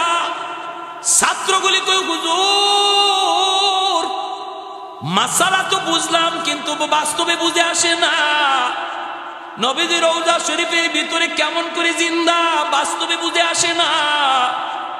আল্লাহর ওলি কই বুঝে আসে না, কই না বুঝে আসে না, কই বুঝে আসে না, কই না বুঝে আসে না। কই তাহলে রওজার দিকে তাকাও, যেই মাত্র ছাত্ররা রওজার দিকে তাকায়, তাকাইতে আল্লাহ পাক রব্বুল আলামিন মায়ার নবী আর তাদের মাঝখানে যত পর্দা ছিল সবগুলি পর্দা আল্লাহ পাক মুহূর্তের ভিতরে সরায় দিয়েছেন। ছাত্র ওস্তাদ সবাই একসাথে দেখলেন মায়ার নবী কবরে তিনি জিন্দা অবস্থায় আছেন। कौनैन मुख्तार खुदा तुमको बनाया, कौनैन मुख्तार खुदा तुमको बनाया, उम्मत का निगाहबान खुदा तुमको बनाया। उम्मत का निगाहबान खुदा तुमको बनाया। मौला मेरा आका मेरा रहमत की नबी है, तजदार मदीना के तो बागे अरबी है, तजदार मदीना के तो बागे अरबी है। यार ने देते हैं नबूवत के शहादात, तशकीक कमर में है तो अंगुल की इशारा, तशकीक कमर में है तो अंगुल की इशारा। एक जोरे सुरे कन अल्लाहु আকবার, আর একটু জোরে কোন আল্লাহু আকবার। মুসলমানের আওয়াজ উঁচু হওয়া চাই, সময়ে আমাদের আওয়াজ উঁচু করা লাগবে, সময়ে আওয়াজ নিচু করা লাগবে। সময়ে আমরা নরম, আবার অনেক সময়ে আমরা গরম, ঠিক না? আমরা সময় মতো নরম, সময় মতো গরম। আশিদ্দাউ আলাল কুফার রুহামাউ বাইনাহুম। আল্লাহ নিজে বলেছেন নবীর সাহাবায়ে কেরামের আদর্শ হলো এরা জায়গা মতো গরম আবার জায়গা মতো নরম। মুসলমানে কোনো ঝগড়া নয়, আমি আওয়ামী লীগ তুমি বিএনপি, এই নিয়ে কোনো ঝগড়া নয়। কারণ আমাদের পরিচয় একটা, আমরা মুসলমান, ঠিক কিনা? মুসলমানে কোনো ঝগড়া নয়, ক্ষমতা নিয়ে কোনো ঝগড়া নয়। ক্ষমতা আজ আছে কাল নাই, ক্ষমতার জোরে ক্ষমতার কারণে একজনের জান আরেকজনের নেয়, এটা মুসলমানের আখলাক নয়। কিন্তু আল্লাহ বলেন যদি কুফর আর ইমানের মধ্যে টক্কর বেজে যায়, হক বাতিলের দ্বন্দ্ব বেজে যায়, যদি নাস্তিক আর আস্তিকের ভিতরে দ্বন্দ্ব বেজে যায়, উলামায়ে কেরাম যদি ময়দানে নেমে যায়, তাহলে আমরা অতি গরম, তখন আমরা নরম না। তলোয়ারের চেয়ে বেশি ধারালো, আগুনের চেয়ে বেশি গরম, ঠিক কিনা? তুই রেখা বাতিলের সাথে আমাদের কোনো সন্ধি নাই, বাতিলের সাথে আমাদের কোনো কম্প্রোমাইজ নাই। আমরা হকের জন্য জীবন দিতে তৈয়ার, ঠিক কিনা? জোরে কার? পশ্চিমাদের চোখ পড়েছে কাবাগুরির প্রান্তরে, ব্রিটিশ দালাল দল বেঁধেছে ধ্বংস করতে চায় কারে। পশ্চিমাদের চোখ পড়েছে কাবাগুরির প্রান্তরে, ব্রিটিশ দালাল দল বেঁধেছে ধ্বংস করতে চায় কারে। আল্লাহ পাকের ঘর তোর সাহস থাকলে ধর, দো জাহানের মালিক যিনি পবিত্র কাবা, ঠিক কিনা? ওই আরবের দিন বাঁচাতে সত্য ন্যায়ের মুক্তি চাই, মুহাম্মাদের বাহিনী আজ আসলে তোদের রক্ষা নাই। ওই আরবের দিন বাঁচাতে সত্য ন্যায়ের মুক্তি চাই, মুহাম্মাদের বাহিনী আজ আসলে তোদের রক্ষা নাই। তামাম দুনিয়া জুড়ে আজকে মুসলমানদের সাথে খেলা শুরু হয়েছে। আজ অমুক দেশে কোরআন পড়ায়, কাল আরেক দেশে আল্লাহর কালাম পড়ায়। ফাইজলামি, ঠিক কিনা? আমরা মনে রাখি আমরা ঘুমায় রয়েছি, কিন্তু যদি জাগি খবর আছে। মুসলমান বাঘের জাত, সিংহের জাত, ঠিক কিনা? ফিলিস্তিনের জমিনে আজকে মুসলমানের রক্তে লাল। গাজায় প্রতিনিয়ত মুসলমানের লাশ ঝরছে, প্রতিনিয়ত গাজায় মুসলমানের লাশ, মুসলমানের রক্তে জমিন লাল হয়ে যাইতেছে। ভাইরা বন্ধুরা, আজকে মক্কা বাইতুল মুকদ্দাস, সেই ফিলিস্তিনে বাইতুল মুকদ্দাসের ইমামকে গুম করে ফেলেছে ইহুদিরা। বাইতুল মুকদ্দাস ভাঙ্গা ইহুদি হায়নারা এখানে গির্জা বানাইতে চায়। নাউজুবিল্লাহ, জোরে কর। ওদের নজর কই পর্যন্ত গেছে চিন্তা করছেন? এখন বাইতুল মুকদ্দাসের দিকে নজর দিছে, 2 দিন পরে কাবা শরীফের দিকে নজর দিবে, এরপরে মদিনা শরীফ রওজা শরীফের দিকে নজর দিবে। কেন দিবে জানেন? কারণ হইছে আমরারে মাঝে মাঝে খুসা দিয়ে দেখে আমরা ঘুমাই রইছি না জিন্দা আছি। আপনারা ঘুমাই রইছেন না জীবিত? ঘুমাই রইছেন না জিন্দা? হজাক না জিন্দা? সবাই চোখের ঘুমের কথা বলি নাই, মনের ঘুম ভাঙছে এমন কারা কারা আছে? একটু হাত উঠে আল্লাহকে দেখা। আল্লাহ কবুল করো, জোরে কোন আমিন, আরো জোরে আমিন। আমার ভাইরা, খানায় কাবা নিয়ে ষড়যন্ত্র হবে, মসজিদে আকসা নিয়ে ষড়যন্ত্র হবে, সুইডেনে কোরআন পড়াবে, আর আমরা নীরব বসে থাকবো। এটা হতে পারে না, ইমানের দাবি নয়। উলামায়ে কেরাম যদি আবার ময়দানে ডাক দেয়, তাহলে ইমান বাঁচাও আন্দোলনে সেই ময়মনসিংহের রাজপথ অবরোধ করতে কারা কারা তৈয়ার? হাত উঠে আল্লাহকে দেখাও। পশ্চিমবাদের চোখ পড়েছে কাবাগরের প্রান্তরে, ব্রিটিশ দালাল দল বেঁধেছে ধ্বংস করতে চায় কারে। আল্লাহ পাকের ঘর তোর সাহস থাকলে ধর, ঠিক কিনা? আল্লাহ পাকের ঘর তোর সাহস থাকলে ধর, দো জাহানের মালিক যিনি পবিত্র কাবা, ওই আরবের দিন বাঁচাতে সত্য ন্যায়ের মুক্তি চাই, মুহাম্মাদের বাহিনী আজ আসলে তোদের রক্ষা নাই। ওই আরবের দিন বাঁচাতে সত্য ন্যায়ের মুক্তি চাই, মুহাম্মাদের বাহিনী আজ আসলে তোদের রক্ষা নাই। মুহাম্মাদুর রাসূলুল্লাহর বাহিনী আসেনি, হাত উঠে বলো আসেনি। একটু দাঁড়াও, জেগে উঠো ওহে মুসলমান, আর কতদিন দিন ইসলামের সইবে অপমান। একটু দাঁড়াও, জেগে উঠো ওহে মুসলমান, আর কতদিন দিন ইসলামের সইবে অপমান। রক্ত দিয়ে পবিত্র ওই মক্কা মদিনা, সেই জমিনে সিনেমা হল চলতে পারে না। রক্ত দিয়ে পবিত্র ওই মক্কা মদিনা, সেই জমিনে সিনেমা হল চলতে পারে না। নূর মক্কার ইসলাম তার তাকলো কি আর দাম, বন্দিশালায় তাকে যদি কাবার ইমাম। ওই আরবের দিন বাঁচাতে সত্য ন্যায়ের মুক্তি চাই, মুহাম্মাদের বাহিনী আজ আসলে তোদের রক্ষা নাই। ওই আরবের দিন বাঁচাতে সত্য ন্যায়ের মুক্তি চাই, মুহাম্মাদের বাহিনী আজ আসলে তোদের রক্ষা নাই। পশ্চিমাদের চোখ পড়েছে কাবা গড়ের প্রান্তরে, ব্রিটিশ দালাল দল বেঁধেছে ধ্বংস করতে চায় কারে। পশ্চিমাদের চোখ পড়েছে কাবা গড়ের প্রান্তরে, ব্রিটিশ দালাল দল বেঁধেছে ধ্বংস করতে চায় কারে। আল্লাহ পাকের ঘর তোর সাহস থাকলে ধর, দো জাহানের মালিক যিনি পবিত্র কাবা। ওই আরবের দিন বাঁচাতে সত্য ন্যায়ের মুক্তি চাই, মুহাম্মাদের বাহিনী আজ আসলে তোদের রক্ষা নাই। আবারও দেখতে চাই মুহাম্মাদুর রাসূলুল্লাহ বাহিনী আসেনি, হাত উঠে বলো আসেনি।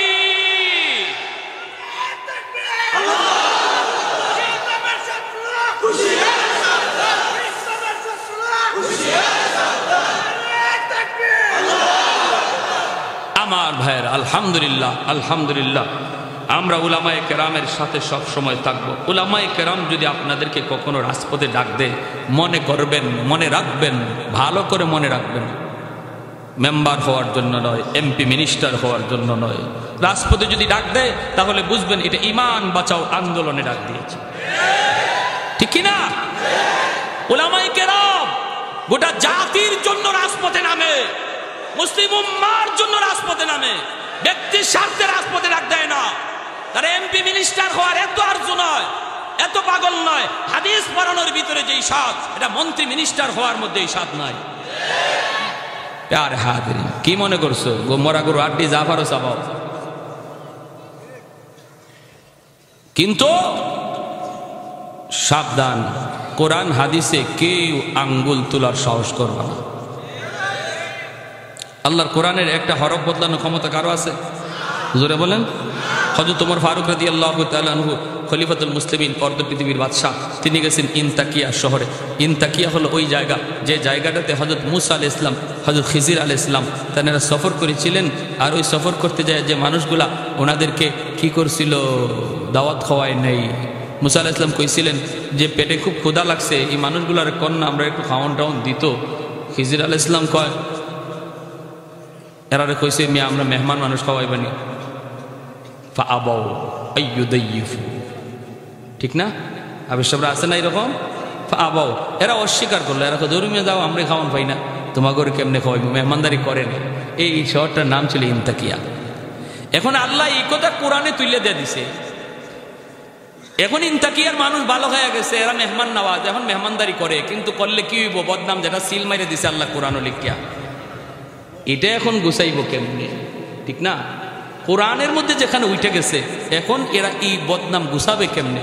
হযরত ওমর ফারুক রাদিয়াল্লাহু তাআলা ইনতাকিয়া সফরে গেছেন। ইনতাকিয়ার সমস্ত মানুষ বেড়ায় ধরছে, ধরে কয় আমিরুল মুমিনিন, খলিফাতুল মুসলিমিন, আমরা বদনাম কেমনে আমরা গুছাই? আমরা পূর্বপুরুষ বাপ দাদারা নাও একটা ভুল করে লইছে, কিন্তু আল্লাহ এই ভুল সিল মেরে দিছে কোরআন। আমরা বলে মেহমানদারি করি না। আমরা একজন এত বড় দুইজন মানুষ, মহান মানুষকে খাওয়াইছেন আমার বাপ দাদা, এখন আমরা যে এত মেহমানদারি করি কোনো তো লাভ নাই, যা ওইবার তো হয়ে গেছি। এখন আপনি যদি একটু কাজ করতেন, আপনার কাছে আমাদের একটা আবদার। বলে কি আবদার? কয় আমাদের এই বদনামটা নিয়ে কোরআন থেকে গোছানি যায়। বুঝেননি কি কইছে? আমাদের কোরআন থেকে এই বদনামটা নিয়ে হরানি যায়। হুজুর আইতেছেন না? কই দি মা, আমি আর কততে 11:30 সম্ভবত সাহারা গেছে। ওরে আল্লাহ রে, তো বলতেছিলাম হযরত ওমর রাদিয়াল্লাহু তাআলা হয়তো কেমনে কও তোমরাই কও কোরআনের আয়াত বদলাই দিব নাকি না মুচ্ছে দিব? এরা কয় না এত কিছু করা লাগবে না হুজুর, ছোটমোটো একটা কাজ করলে হবে, ছোটখাটো। কয় কিরকম? কই এই যে আল্লাহ পাক আবাও লেখছে, এই বার নিচের নুক্তারে আপনি উফরে তুলে দিয়ে দিবেন, বার নিচের নুক্তারে উফরে তুলে দিবেন, উফরে তুললে আরেকটা নুক্তা দিয়ে দিবেন, তাহলে বা হয়ে যাব তা, বা হয়ে যাব কি, বা হয়ে যাব কি তা। তাইলে কোরআনে আয়াত পড়তে গিয়ে মানুষ আবাও পড়তো না, কইব আতাও।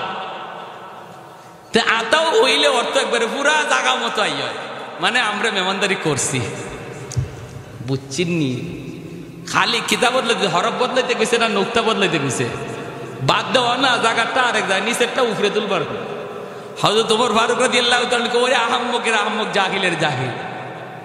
আরে আমি উমর জায়গা থেকে সরে যেতে পারি, পাহাড় পরিবর্তন হতে পারে, সমুদ্র জায়গা থেকে আরেক জায়গায় চলে যেতে পারে, কিন্তু আল্লাহর কোরআনের একটা নুক্তা এক জায়গা থেকে আরেক জায়গায় যাওয়ার কোনো সুযোগ না। এজন্য বলি আল্লাহর কোরআনের উপরে কেউ আঙ্গুল দিয়েন না, সাবধান। আমাদেরকে আমাদের জায়গায় থাকতে দেন, কোনো অসুবিধা নাই, আপনারা আপনাদের মতো চলেন। কিন্তু আমরা একটা কথাই বলবো, শরীয়তের বিধিবিধান নিয়ে কেউ বান্দরের বাচ্চা আর শিয়ালের বাচ্চা কইেন না, এগুলো আমরা বরদাস্ত করি না, ঠিক না? আল্লাহ বলে বনি আদম, আর তুমি কো বনি বান্দর, কয়নি না? কয় না? আপনারাও কি বান্দরের জাত না মানুষের জাত? আমরা মানুষের সন্তান না? যারা নিজেরা মনে করে হে ইরম, হে নিজে মনে করে বই থাকুক, হ্যাঁ যদি মনে করে হে বান্দরের জাত থেকে আইছে, আমরা কোনো অসুবিধা নেই বাবা, তুমি তোমার বান্দর লয়ে থাকো, কিন্তু আমরা মানুষের সন্তান, ঠিক না? ঠিক না? জোরে কোন আলহামদুলিল্লাহ। আমরা মাননীয় সরকার প্রধানকে ধন্যবাদ জানাই যে এদেশে তৌহিদি জনতার প্রাণের দাবি ছিল যেটা, সেই দাবির দিকে খেয়াল করে এই পাঠ্যসূচির ওই বইটাকে, এই ডারউইনের থিওরিটাকে বাদ দেওয়ার সিদ্ধান্ত দেওয়া দিছে এবং বিজ্ঞ উলামায়ে কেরামের বোর্ড বসায় দিছে। সবাই বলি মারহাবা, আরো জোরে মারহাবা। আমার ভাইরা, আমি সিলেটি মানুষ, তো সিলেটি ভাষা আইয়ে মাঝে মাঝে, কিছু বুঝেন না আপনারা, বুঝতে কোনো অসুবিধা হয়? ময়মনসিংহের সাথে সিলেটের আত্মার সম্পর্ক আছে, ঠিক না? হ্যাঁ, নুরুদ্দিন ঘরপুরি রহমতুল্লাহ আলাইহি নাম শুনছেন নি? শুনেন নাই? বহু আসছেন, আসরের নামাজ পড়ছেন সিলেটে, মাগরিবের নামাজ ময়মনসিংহে। আসর পড়ছেন ময়মনসিংহ, মাগরিব পড়ছেন সিলেট। কোন বিমানে গেলেন? Bangladesh airlines, Saudi airlines? No, কুদরতি এয়ারলাইন্স, কুদরতি এয়ারলাইন্স, কুদরতি এয়ারলাইন্স। হুজুর একবার এরকম ভাবে চুনারগড় 7 দিন ব্যাপী তফসির হয়, 7 দিন ব্যাপী তফসির হয়। এই তফসিরের মাঝে হুজুরে বয়ান করছেন, এরপরে রেস্টের জন্য হুজুরে জায়গা দিচ্ছেন। নুরুদ্দিন ঘরপুরি রহমতুল্লাহ আলাইহি সকালবেলা তিনি যাবেন, হঠাৎ করে রাত 2টা বাজে উঠতে কয়, হুজুরে আমি চলে যাব, আমার ফজরের পরে বুখারীর দর্শ আছে, আমি চলে যাব। উস্তাদরা বলতেছে, হুজুর এত রাত্রে কোত্থেকে গাড়ি পাবো আর পৌঁছাবো কেমন করে? হুজুর, হুজুর আল্লাহর দোহাই, হুজুর কিছুক্ষণ পরেই তো ফজর হয়ে যাবে, হুজুর একটু থাকেন। হুজুর কয়, আমি কি তোমাদেরকে বলছি আমারে ফাটাও? আমি বলছি আমি থাকবো না, ঠিক না? আমারে তোমরা ফাটাও তো বলি নেই। এই বইলে নিচে নেমে গেছেন। উস্তাদরা পিছনে পিছনে ভয়ে কাঁপতেছেন, কিছু কন্যা। লাঠি তো একটা আছে, কোন সময় কারে লাঠি দিয়া মারেন ঠিক নাই, তবে লাঠির বাড়ি যে খাইছে এ কামিয়াব হয়ে গেছে, ঠিক না? তো মেন রোডে দাঁড়াইছেন, আমিও এই 7 দিন তফসিরে বয়ান করি। তো হুজুরা বলতেছে, হুজুর এরপরে আমরাও পিছনে দাঁড়াই দিছি, ভয়ে কাঁপতেছি, রিক্সা পর্যন্ত নাই, শহর পুরা নীরব। 3টা বাজে, কে থেকে কি হইতো? হুজুর যাইব কি করে? হঠাৎ করে দেখি সাদা রঙের একটা প্রাইভেট কার ডাকাইয়া আমাদের সামনে আইয়া খারাইছে বড়ে দেখি ড্রাইভার সাহেবের সাদা ভাগরি, সাদা জুব্বা। আইয়েই দরজাটা খুললে, আসসালামু আলাইকুম রহমতুল্লাহ। হুজুর গাড়িতে বসেন। হুজুরও গাড়িতে বসে গেছে। এরপর হুজুরও বলতেছে যে আমরা এখন অবাক যে এই গাড়ি সারি কি করিয়া, কি গ্যারান্টি আছে হে যে হুজুরের জায়গা মতো ফুসাইব নাকি না মারবই? এরকম ঘটনা হয়নি না? হয় না? ভয় তো আছে। আমরা তো চিনা দরকার গাড়িটা কোন গ্যারেজের, গাড়ির ড্রাইভার কেটা, তার বাড়ি কোথায়, একটু জানি না। আমরা হুজুরে পাঠাই, একা একা হুজুর যাইতেছে। তখন গাড়ির সামনে হুজুরে দাঁড়ায় গেছে, ভাই তুমি কে? তোমার গাড়ি কই থাকে? তোমারে তো আমরা চুনারুঘাট এলাকায় কখনো দেখি নাই। কে তুমি ভাই, তোমার বাড়ি কোথায়? হে জবাব দিব দূরের কথা, তাকাই না, চাই না। তখন হুজুরের পিছন থেকে লাঠি বর দিয়ে লাঠি দিয়ে আপনি বাড়ি দিয়েছেন। হুজুর, এই তোরা ইগুরে কিতা জিগাও, তোরা ইগুরে কিতা জিগাও, ইগো তোমরা সাথে মাতবো নি, এ মানুষ নি, এ তো জিন, এ মানুষ নি, তোমরা সাথে মাততো। হুজুরা কয় আমরা ফসম খারাই গেছি, রাতে রাতে আমরা ভয়ে দূরে সরে গেছি। 6 টাকায় গাড়িটা লইয়া চলে গেল।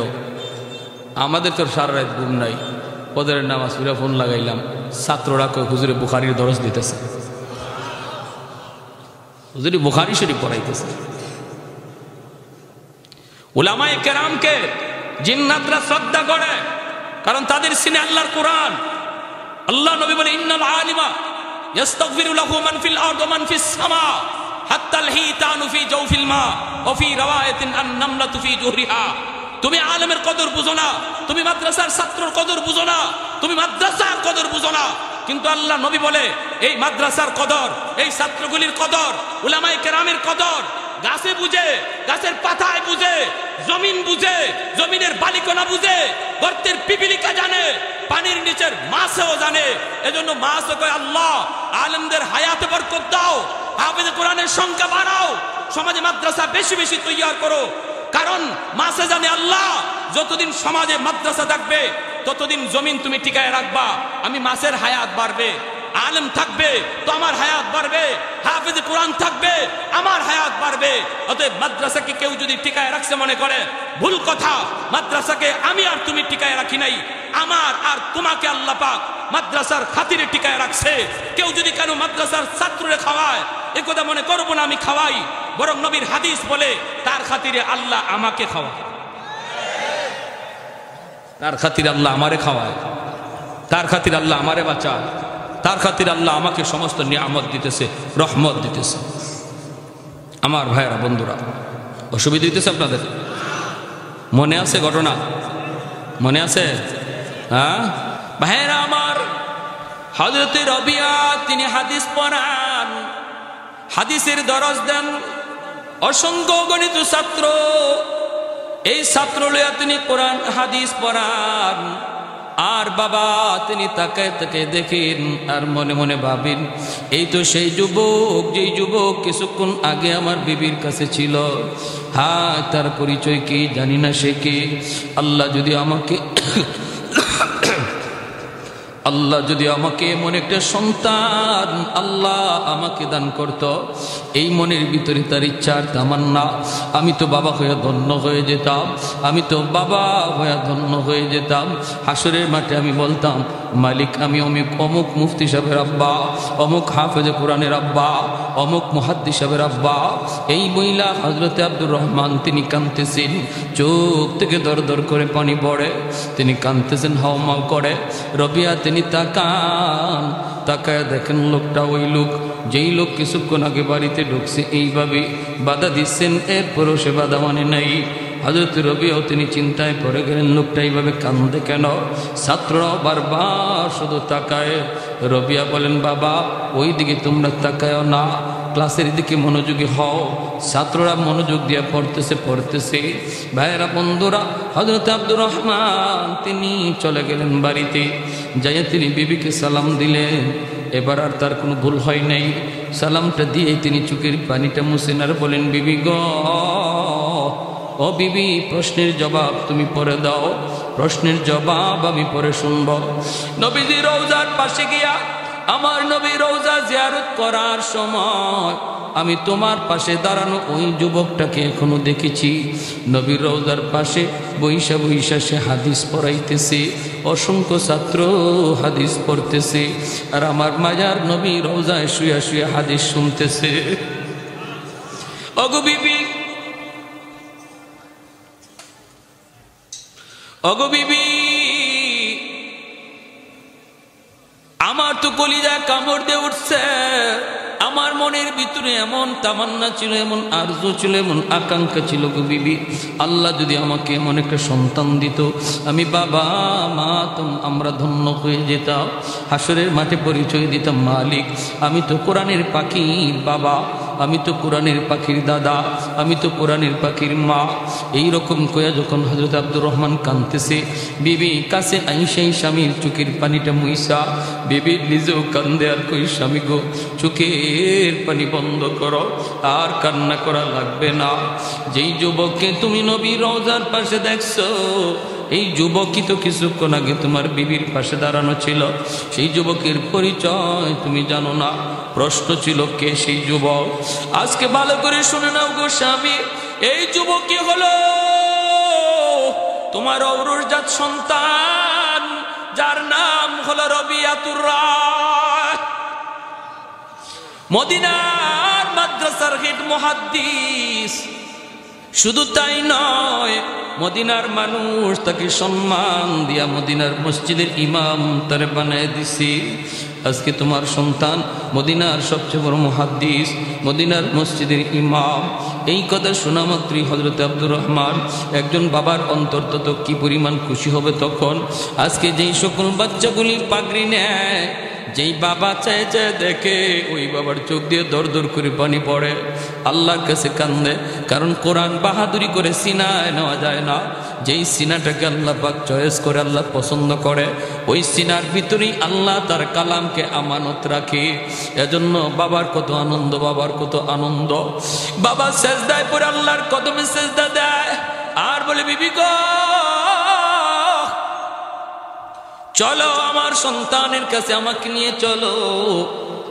বিবি স্বামীকে নিয়ে চলে আসলেন। পাশেই তিনি পর্দার আড়াল থেকে ডাক দিলেন, বাবা রবিয়া। যেই মাত্র আওয়াজ কানে গেল, সাথে সাথে হযরত রবিয়া পড়া বন্ধ করে দিলেন। কারণ মায়ের আওয়াজ কানের মধ্যে আসছে। যেই ছেলে মা ভক্ত হয়, এই ছেলে হায়াতে বরকত আল্লাহ দান করে।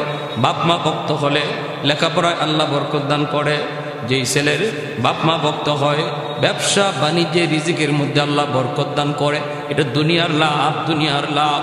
যদি ব্যবসা বাণিজ্যে বরকত চাও, রিজিকের ভিতরে বরকত চাও, বাপ মার দোয়া লাগবে, ঠিক কিনা? জীবনের বাতি, আমার আপনার জীবনের বাতি যদি জ্বালাইতে হয়, পাওয়ার হাউস বাপ মা। এই যে লাইট লাগাইলাম, আলো জ্বলবে না যতক্ষণ পর্যন্ত পাওয়ার হাউস থেকে লাইন অকে করা না হবে। কারেন্টের লাইন যদি অকে করা না হয়, লাইট লাগাবো জ্বলবে না, ফ্যান লাগাবো ঘুরবে না। ঠিক তেমনি আমার আপনার জীবনে আল্লাহ পাক রব্বুল আলামিন কিছু বাতি লাগায় দিছে, কিন্তু যদি জ্বলাইতে হয়, বাতি যদি জ্বালাইতে হয়, তাহলে বাপ মা হলো জীবনের পাওয়ার হাউস। বাপ মার কাছ থেকে তুমি দোয়া নিয়ে আর চলবা, আল্লাহ পাক তোমার আমার জীবনের বাতি আল্লাহ জ্বালায় দিবে। যে বাবার সাথে মায়ের সাথে ভালো আচরণ করে, তার সন্তানও তার সাথে ভালো আচরণ করবে। আল্লাহ পাক রব্বুল আলামিন একটা গুনাহ শুধু দুনিয়াতে নগদ দেয়, এই গুনাহটাই হলো বাপ মার অবাধ্য। উকুকুল ওয়ালিদাইন ফাইন্নাহু ইউআজ্জালু লিসাহিবিহি ক্বাবলাল মামাত। মৌতের আগে আগে আল্লাহ শাস্তিটা দেয়া দেয়। যদি বাপ মার মনে কষ্ট দেয়, তার সন্তানও তারে এইরকম যন্ত্রণা দেয়, ঠিক কিনা? এজন্য বলি রে যুবক, রবিয়া মা ভক্ত সন্তান। মার আওয়াজ শোনা মাত্রই তিনি পড়ালেখা বন্ধ করে মায়ের কাছে চলে আসলেন। আইসে দেখেন মার পাশে ওই বৃদ্ধ লোকটা এখনো দাঁড়ানো। রবিয়া মাথাটা নিচের দিকে দিয়ে শরমে পড়ে গেলেন, লজ্জায় পড়ে গেলেন।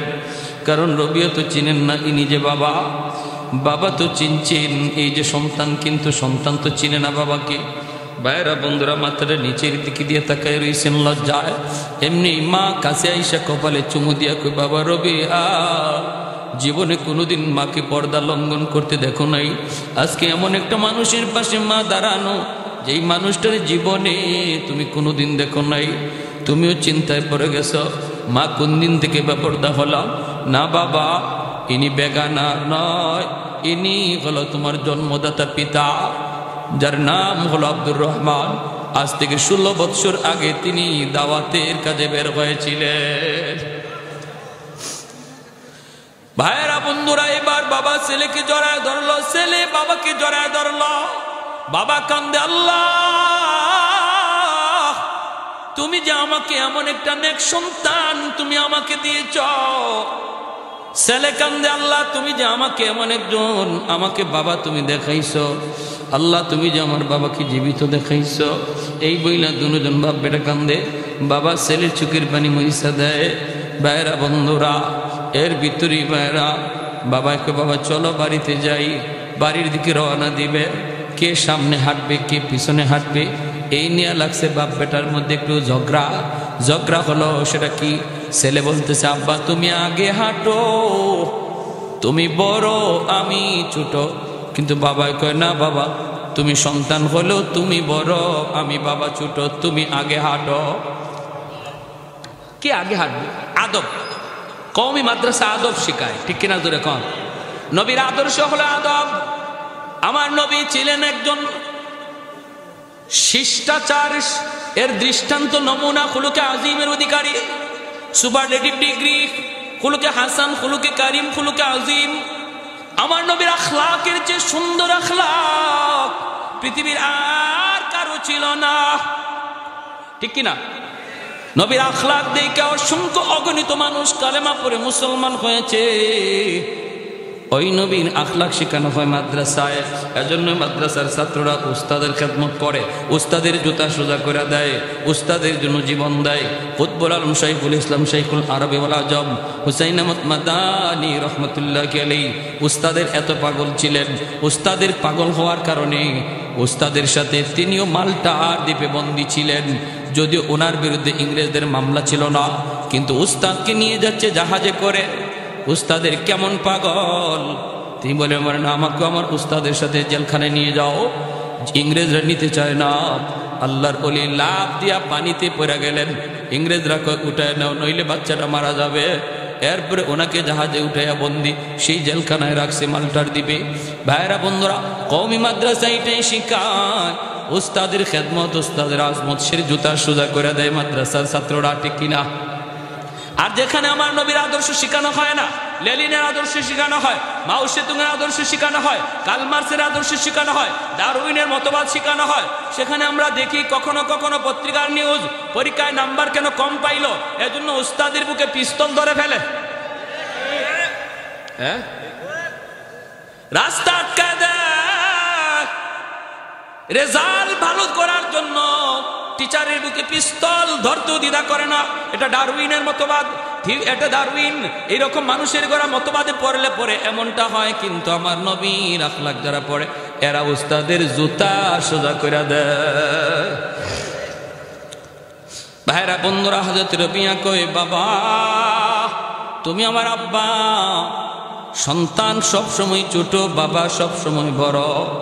বাপ মার কাছে সন্তানের বুজুর্গির কোনো দাম নাই।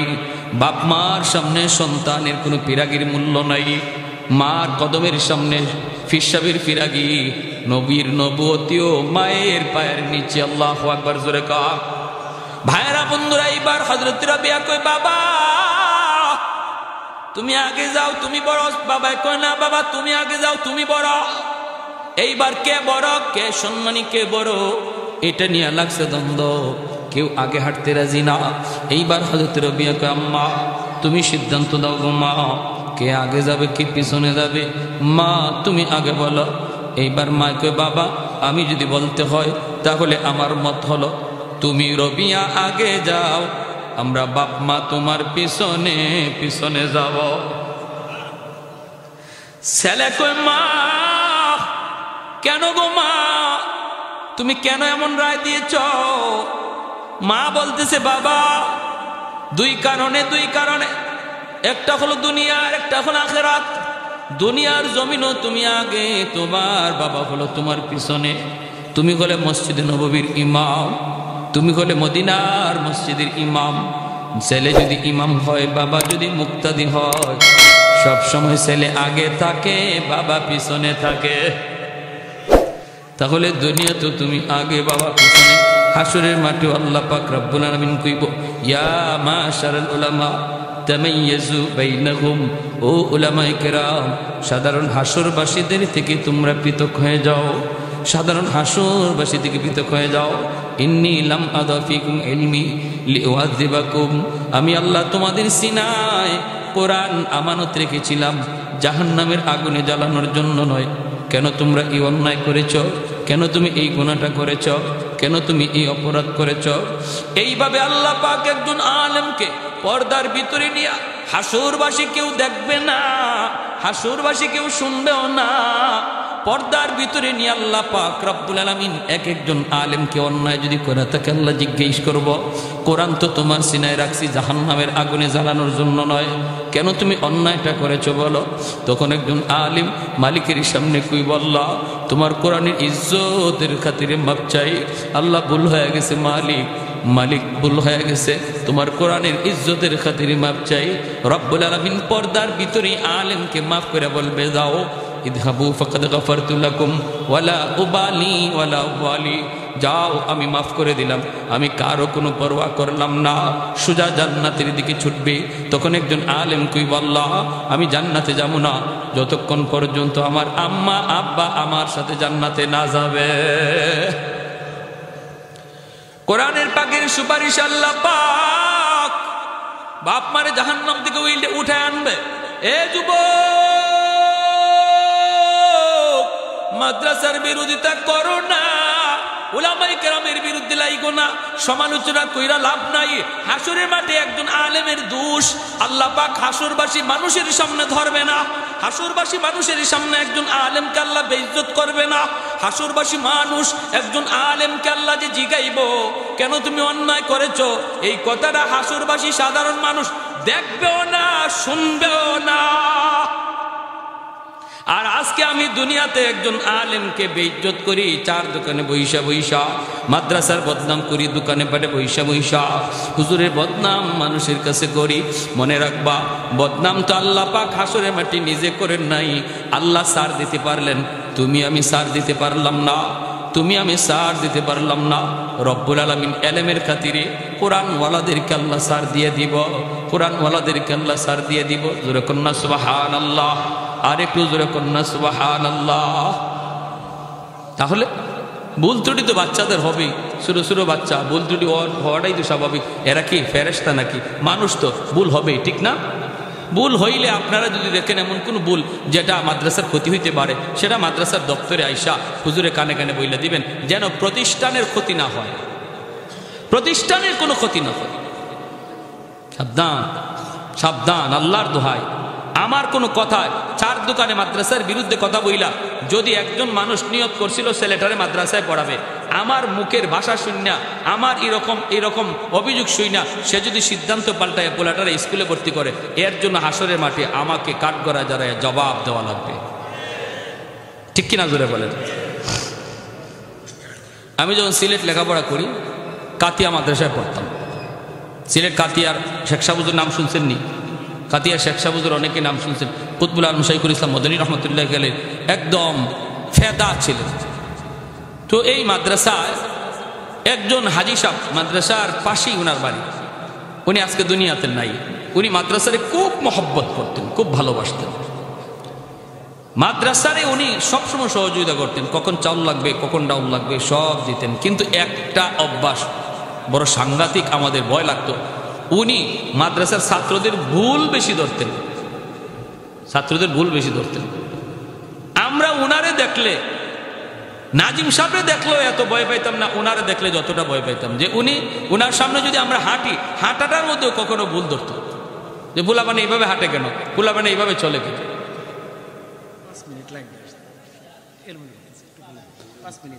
সমস্যা নাই, মানুষ তো আর কত থাকবে, 12টা বাজতেছে না, তাল দিকে হুজুর চলে আসছে, অসুবিধা নেই। আপনারা একটু বসেন, ধৈর্য ধরেন। হুজুর আইসা যে আপনাদেরকে নিয়ে আবার ঘন্টা বান্ধে বয়ান করবে, বিষয়টা এমন না। উনিও ক্লান্ত হয়ে আসছে, রাত বেজে গেছে 12টা। কিছু আপনাদেরকে কথা নিয়ে কথা কইব, এরপরে মোনাজাত হবে। আখির মোনাজাতটা সবাই করে যাবো ইনশাআল্লাহ। কষ্ট তো করছি সন্ধ্যা থেকে নিয়ে, কেউ মোনাজাতটা না করে না যায়। মোনাজাত হলে ইবাদতের মগজ, আর দোয়া ও মুখুল ইবাদা, দোয়া হলো ইবাদতের মগজ। আমার ভাইয়ের একটা মজার ঘটনা শুনেন, খুব মজার। ওই হাজি সাহেব উনি খুব বেশি ভুল ধরতেন, এজন্য আমরা ওনারে খুব ভয় পাইতাম। এখন দেখবেন যে হিফজের ছাত্র যারা, এরা একটু জামাতের লাইনের ছাত্রদের চেয়ে দুষ্টামিতে একটু অ্যাডভান্স থাকে। মাদ্রাসা ছাত্র যারা, এরা বুঝতে পারবা, হিফজের ছাত্ররা জামাতের ছাত্রদের চেয়ে একটু অ্যাডভান্স থাকে, ঠিক না? কারণ কি? কারণ হলো এরা 24 ঘন্টা তাকে বন্দিত, যখনই একটু সুযোগ পায় তখন চায় দুনিয়াটারে উল্টাই লিত। আমরা যারা জামাতের ছাত্র আছিলাম, আমরা যখন আজান হইতো, জোরের আজান আর ঘন্টা দেওয়া হইতো, তার মানে ওরা এখন আসবে নামাজে। যখনই নামাজের টাইমে আজান দেওয়া হইতো আর হিফজের ছাত্ররা আসতো মসজিদে, আমরা দূর থেকে ওদেরকে সাইড দিতাম, ভয় পাইতাম যে কখন আসবে, এসে হুদাহুদি কেউ ঘুষি মারবে, নাইলে একটা কিল মারবে, নাইলে একটা খুসা মারবে, নাইলে গাছের পাতা ছিঁড়বে, একটা না একটা। আমরাও কইতাম রে ইয়াজুজ মাজুজ যাইতেছে, তাড়াতাড়ি সাইড দেব। তো এরকম একদিন জোরে নামাজে দাঁড়াইছি পরে আমি সামনের কাতারে, দ্বিতীয় কাতারে, সামনের কাতারে আমরা নাজিম শাহ হুজুর, সামনের কাতারে ওই হাজি সাহেব আরো হুজুররা, আর আমিও দ্বিতীয় কাতারে। এরপর আরেক কাতার, একবার শেষের দিকে হিফজের ছোট ছোট বাচ্চারা। এক রাকাত খালি শেষ হয়েছে, এরপরে শোনা যায় পিছনে তুফান শুরু হয়েছে, ধুরুম ধুরুম কিল আর ঘুষি নামাজের মধ্যে। বুঝছেন অবস্থা? একজনে আরেকজনে দুম বাদাম ঠাস ঠাসি খাইতেছে। আর আমি মনে মনে করতেছি, আল্লাহ আজকে যে হাজি হিসাবে কোন ভাষণ দেয় নামাজের শেষে। কারণ এমনি তো বেচারা আমরা ইবাই ফুলাফানে ইবাই চলে কেন এই কত কথা, তা আজকে যে তুফান পিছনে ছুটছে, নামাজ শেষে যে উনি কোন ভাষণ দেয় আল্লাহ জানে। ঠিকই নামাজটা খালি শেষ, এমনি বেচারা হারাই গেছে, মুরব্বী মানুষ এখন নাই। আসলে মজাও লাগে তার কথা। আবার মাদ্রাসাকে মহব্বত করতো, দাঁড়াই গেছে, হুজুর এক চিল্লানি তো মসজিদ ঠান্ডা। অতানি ফুয়ান্ডি হিকাইন, কথাটা বুঝছেন? মানে ফুলাফান্ডে ইতানি আপনারা হিকাইনি, অতানি ফুয়ান্ডি হিকাইন। তেল চাইলে তেল দেই, ডাউল চাইলে ডাউল দেই, আর তেল খাওয়াইয়া খাওয়াইয়া তেল বানাইতেছে। এমন নাজিম সাহেব হুজুরে কইতেছেন, হাজি সাহেব কি হয়েছে? ও মা, তোমার তো খবরই না, কিতে হইছে? পিছনে তুফান ছুটছে আর আপনি কোন কিতে হইছে? তো নাজিম সাহেব হুজুরে কই, ফুলা মানে কুস্তি করছে, তো আপনি কি দিয়েছে? কই মা মা মা কিছুই তো, মানে আমার নামাজের, আপনার নামাজের ক্ষতি না হয়েছে, নামাজের বাতিল হয়েছে না, এটা কোন কি তাহলে? কই শয়তান আইবার লইছিল, আপনারা আমারে কিলা কিলি লাগাইতো, ফুয়াইনতে আটকাই রাখছে। হুজুররা মাথাত বলে বুদ্ধি নাই, কিনতাই নিয়া আমরা ব্যস্তাম পারি, বুদ্ধি ব্যস্তাম পারি। নাজিম সাহেব হুজুরে কয়, শয়তান আইবার লইছিল, আপনি আমারে বুড়া বুড়ারে লাগাইতো, ছোট ছোট ফুয়াইনতে হিগানো শয়তান রে আন্দাজে আটকাইয়া রাখছে, এই জন্য নামাজ পড়তে পারছেন। হাজি সাহেব কই, আল্লাহ হুজুর ই হাদিস তো আগে জানি না, তে তো বালা কাম করছে। হ্যাঁ, এটা তো আগে জানি না, তে তো ফুয়াইনতে বালা কাম করছে। এজন্য মাদ্রাসার ছাত্ররা এরা ফেরেশতা না। আর শয়তান স্কুলের ফুলার সাথে অত থাকে না, মাদ্রাসার ফুলার সাথে যত থাকে। মাদ্রাসার ফুলাবানের সাথে শয়তানের টাইম দেয় বেশি, কারণ একটা ছাত্ররে যদি মাদ্রাসার লাইন থেকে খালি হরাইতে পারে, তাহলে শয়তানের জীবনের শ্রেষ্ঠ শয়তানি এটা। ইবলিসের জীবনের যত শয়তানি আছে এর মধ্যে সবচেয়ে বড় শয়তানি হইল একটা মাদ্রাসার ছাত্র যদি মাদ্রাসার লাইন থেকে সরাইতে পারে। এজন্য মাদ্রাসার ছাত্রের পিছনে শয়তান বেশি থাকে, এটা আমরাও করি। স্কুলের ছাত্ররা তো চাবি দিয়ে সাইরে দিছে, এটার পিছনে আর সময় দেওয়া লাগে না, কিন্তু এটারে সময় দিতে হয়। একবারে হাফেজ সাহেব হওয়া পর্যন্ত, মুহাদ্দিস সাহেব হওয়া পর্যন্ত, আলিম হওয়া পর্যন্ত লাগেই থাকে শয়তান, কোন সময় সরাইতে পারে। এজন্য একটু হজমের ক্ষমতা রাখবেন, একটু হজমের। ছাত্ররা যদি একটু দুষ্টামি করে, আল্লাহর দোহাই নবীর দিকে চাইয়া, নবীর বাগানের দিকে চাইয়া